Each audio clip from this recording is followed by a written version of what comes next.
Your kind doesn't belong here." The words hung in the air like poison as Derrick Wilson stood in his own backyard, facing his neighbor's contemptuous stare. After 15 years as a decorated Navy SEAL and saving every penny from dangerous deployments, Derrick had finally purchased his dream home in an exclusive San Diego neighborhood, complete with the infinity pool he'd fantasized about during long desert missions. But someone wasn't happy about the new addition to Ocean View Estates.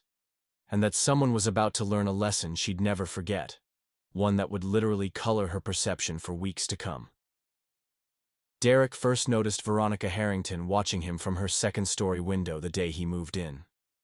Unlike other neighbors who brought welcome baskets and warm smiles, Veronica's gaze held something else entirely: calculation and disapproval.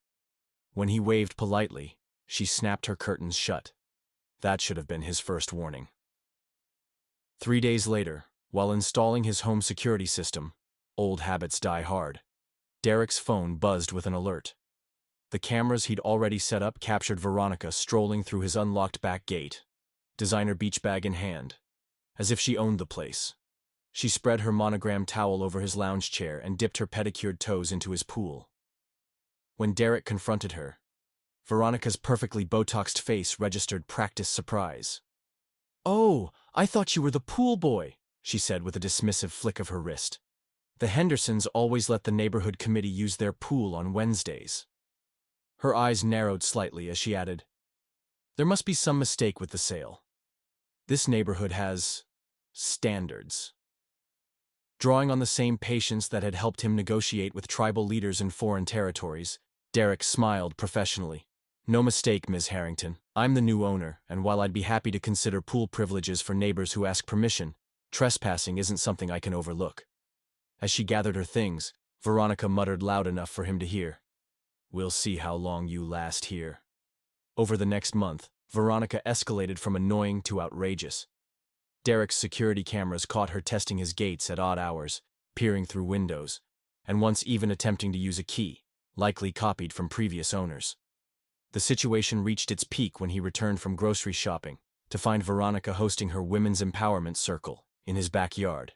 8 ladies sipping mimosas around his pool. This time, Derrick called the police.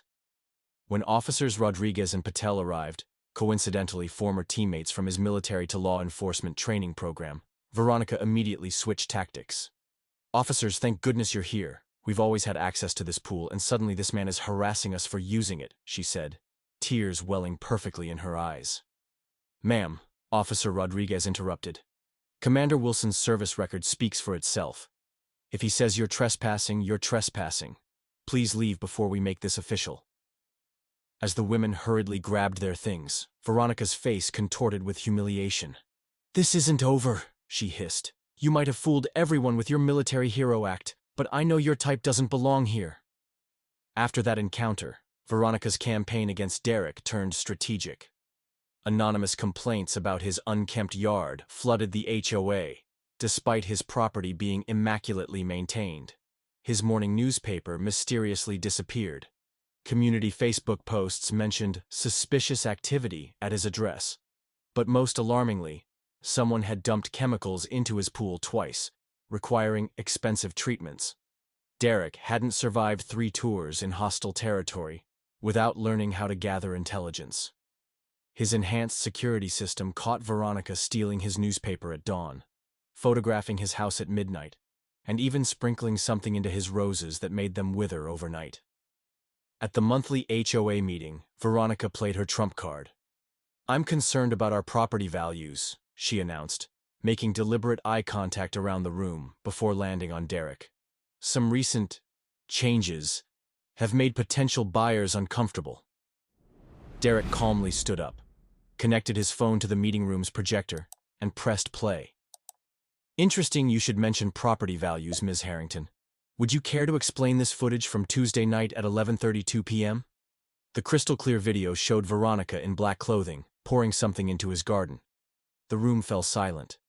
"I was investigating suspicious activity," she stammered. "Someone's been damaging property." "Yes," Derrick replied evenly. "And now, we all know who." That evening, As Derrick cleaned the soap someone had dumped into his pool filter, causing a bubble mountain in his once pristine water. An idea formed in his mind. That evening, as Derrick cleaned the soap someone had dumped into his pool filter, causing a bubble mountain in his once pristine water. An idea formed in his mind. If Veronica was so determined to use his pool, perhaps she deserved the VIP treatment.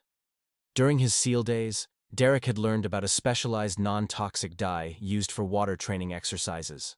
The compound remained clear in water, but reacted specifically with certain chemicals found in high-end sunscreens and cosmetics, the exact brands he'd noticed Veronica's group left behind. The reaction? A brilliant emerald green tint that took 7 to 10 days to fade from skin. Perfect. Through neighborhood gossip, Derrick learned Veronica was planning another community wellness gathering at the neighborhood pool, code for another unauthorized dip in his backyard while he was supposedly away at a veterans event. That Saturday, Derrick made a show of loading his car and driving away, but instead of heading to his event, he parked around the corner and slipped back through his side entrance, positioning himself in his home office with a perfect view of the pool. The special dye, completely harmless but extraordinarily effective, had been added the night before. To anyone looking, the water appeared crystal clear and inviting. Right on schedule, his security app pinged. Veronica was leading 7 women through his gate, all carrying luxury beach bags and wearing designer swimwear. They set up with military precision. Champagne bottles, gourmet snacks, and a portable speaker playing soft jazz. "Ladies, welcome to our Saturday sanctuary," Veronica announced, raising her glass. "What the new resident doesn't know won't hurt him." Her friends giggled nervously, but the lure of a private pool on a 90-degree San Diego afternoon quickly overcame their hesitation. One by one, they applied their expensive sunscreen, the exact brand Derrick had tested, and slipped into the water.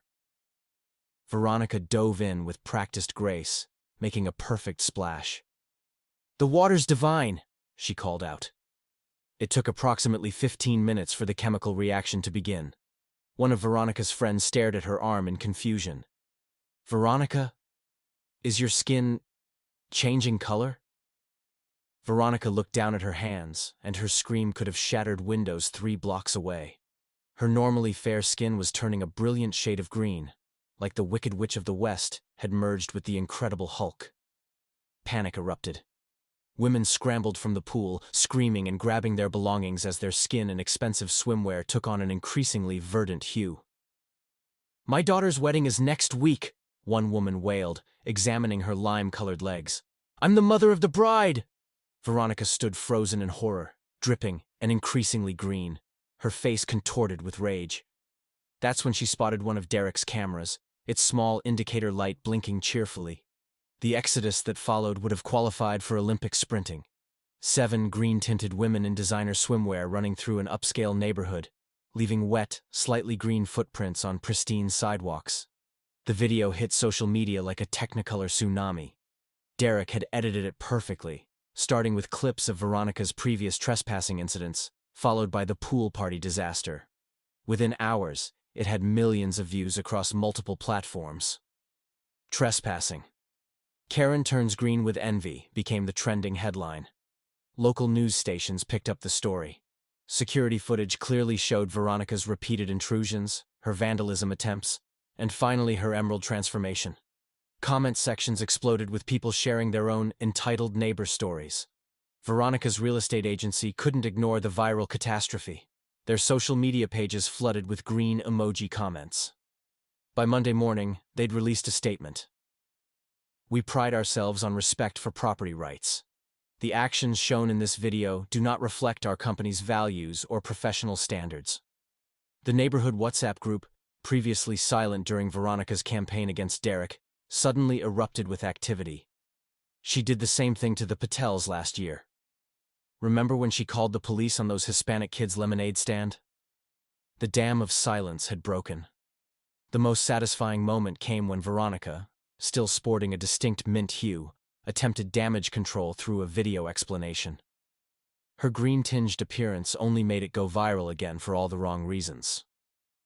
"I was simply maintaining community standards," she insisted, her green face glowing under her expensive lighting setup, making her look like a frustrated extraterrestrial. Derrick never said a word publicly. He didn't have to. He simply enjoyed his pool, waving cheerfully whenever he spotted a green-tinted figure peering through neighboring curtains. Veronica's attempts to salvage her reputation only deepened her emerald nightmare. Her lawyer sent Derrick a cease and desist letter demanding he remove the video. Derrick's response was simple: a compilation of her trespassing incidents with timestamps and documented police reports. "You can't prove that pool dye was meant for us specifically," her lawyer argued in a follow-up email. The security footage showing her damaging his property quickly ended that discussion. The neighborhood dynamics shifted dramatically. People who had once avoided eye contact with Derrick now stopped to chat. Mrs. Patel from across the street brought over homemade samosas. "I should have spoken up sooner," she admitted. "Veronica reported our Diwali decorations to the HOA last year because they were too ethnic." The Rodriguez family next door finally shared how Veronica had tried to get their children's basketball hoop removed, claiming it decreased property values. Even Veronica's closest friends started distancing themselves, especially since some were still sporting a faint green tinge at their country club luncheons. Veronica's final attempt at revenge backfired spectacularly. She organized an emergency neighborhood meeting to discuss dangerous chemical usage in residential areas. But only 3 people showed up, all wearing small green ribbons pinned to their shirts in silent support of Derrick. The cherry on top came when Veronica's husband was overheard at the local golf club. "Do you know how hard it is to close a multi-million-dollar deal when your wife is literally green? She can't even show houses right now. People keep asking if she's feeling well or if it's contagious." 2 weeks later, a for sale sign appeared in front of Veronica's house. The green tint had finally faded from her skin, but her reputation was permanently stained. She started taking detours to avoid passing Derrick's house, especially during his weekend pool parties, which had become neighborhood highlights. These gatherings, properly hosted with written invitations and safety rules, created the kind of community that Veronica had claimed to protect but actually destroyed.